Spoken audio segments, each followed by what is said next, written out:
What is going on, mortals? Mortal T here, and today back on some more Immortals Fenyx Rising to do Hephaistos' trial of our Artistry's initiation.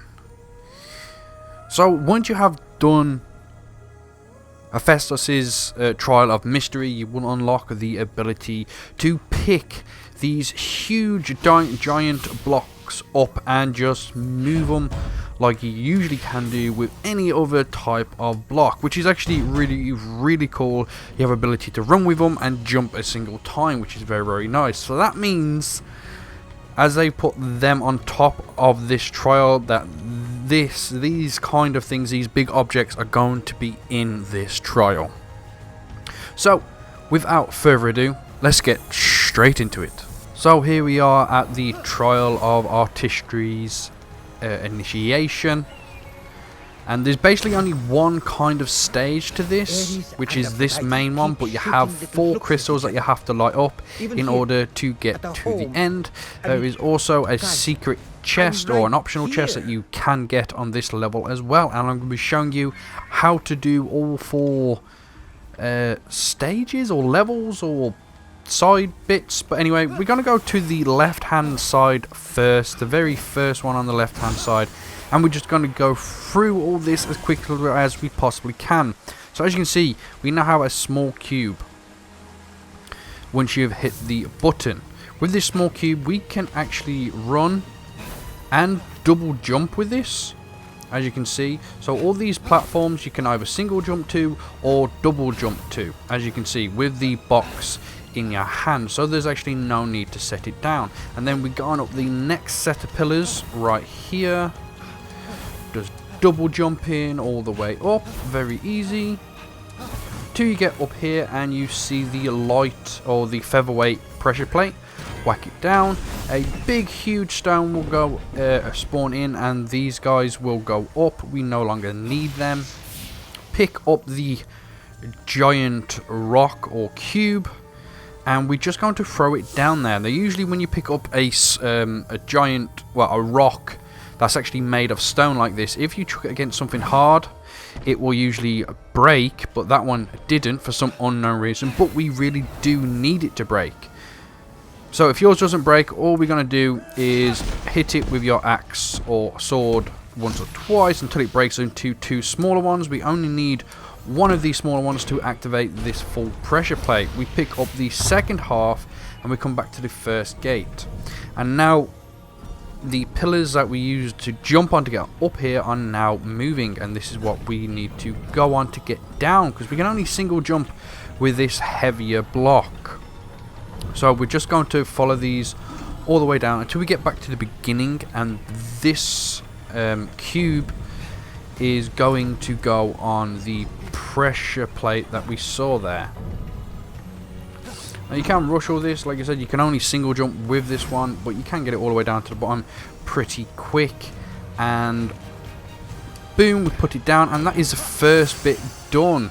So now we're going to go to the second one on the left hand side, and this is where we're going to get this secret chest. We hit this button and we spawn in a wooden box. With this wooden box though, we have the ability to double jump, which is very nice, because we're going to need it to jump when these spikes are not here. As you can see, as I'm doing, wait for these spikes to go down. This one's a bit dangerous, so there you have it, and boom, you made it to this part, and then we have to go to the next part. As you can see, there are spikes there, they've just come up, we need to get on them. Boom. Just a quick reminder, if you take any kind of damage with this box in your hand, you will automatically just drop the box, so you cannot afford to take any damage. So once you have brought all the wooden box all this way, put it on the pressure plate. If you took any damage whatsoever, quick healing place there. But here we get a metal cube which is now being electrified. Now we need to carry this cube. You can only single jump with these, but you need to keep going because you need the charge in the cube here to pass along the circle orb shape ball ones there. So if you get close enough, the electricity will arc to that and it will stop the spikes from going up, but you have to go quick because the metal cube only holds so much charge. So like so, you cannot stop and keep going. At this point, we're going to chuck this cube up here to where that negative beam is, while with some charge in it. And boom, we have now unlocked the secret box, or the optional chest, which is actually up there. So what we're going to do, you can just go up there, really easy to get up. And that is how you get the optional or slash secret chest. So once you have done that, just jump down to this platform right here, and then you can just pick this up and bring it to you. And now you only have to jump over 2 spikes, which is actually really easy. So we're just going to go for it. Boom, boom, boom, and there you have it. The first 2 on the left are pretty easy to do and pretty easy to get around. This one right here is probably the it is kind of hard, but there is a way around it. But we're going to go to the first challenge on the right hand side this time. We press a button, this wooden small box will spawn in on an air vent. We need to take this small box all the way to the end over there, so we can put it on a pressure plate, which is going to spawn in something else. So just do what I do. Every time you come to these vents, you're just going to put that small wooden box down on the vent right there to make sure it goes up above the lasers, because we don't want this box hitting the lasers, otherwise it will break and we'll have to start all over again. So yet again, you come to the air vents. We're going to go roughly near the edge and just put that box on the air vents right there. And then once we have the opportunity, we're going to snag this box so it doesn't hit the lasers. And as you can see, there's a checkpoint here, place to heal, and the pressure plate. Once that pressure plate is activated, it will spawn in this large giant box. So we're going to pick this giant wooden box up, and we're going to place it on that like greenish square right there. And now we need to get this wooden box past these lasers and onto the other side right there.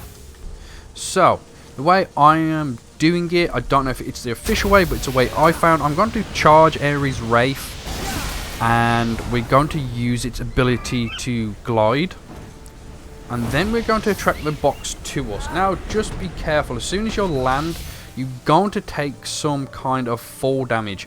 If you take any damage whatsoever with an object in your godly abilities, you will automatically drop that object. There is no way around it. For some reason, that's just a mechanic. If you get hurt while you're carrying something, it automatically just drops it.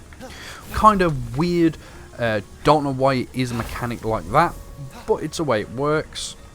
And yet again, we're going to do like the same thing here. So make sure you've got a good distance. So if you do drop here with the box in your hand, the box isn't going to go very far, and it's not really going to fall off or fall back into the lasers. So as you can see, I'm actually checking so I can grab this from here. We just need to get the height.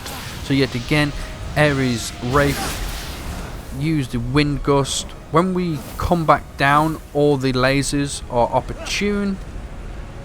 As you can see, the lasers weren't opportune then. We need the lasers to be low down. So like now we can attract the box to us. Now we need, there we go. And boom, as you can see, it wasn't perfect, but yet again we took damage and it drops it automatically. Now I don't know if there is a different way around that, but that is the way I have found. If it helps you, go ahead and use it, but if you find a different way, do it your way. There you have it. That is the third box that we need to put on these pressure plates. And like I said before, make sure you keep this one to last, because I found a way like kind of around it. So if you did take any damage, just heal yourself up. So what we're going to do, we're just going to jump over to this pressure plate. We're going to spawn a clone on top of there. Then we're going to jump back to this feather-like pressure plate, jump on it, switch to our clone. As you can see, once we're on this pressure plate, it'll deactivate those lasers. Once this has hit its peak, like so, it will automatically just go off, and you can jump over to this pressure plate. So just stand on it. This platform will come down. What we're going to do, we're going to replace our clone there. Jump on this guy so it turns off the lasers. We're just going to pick up our clone because it's very, very easy, and it takes us all the way back up. And now we're just going to throw our clone over like so. It's not really too important,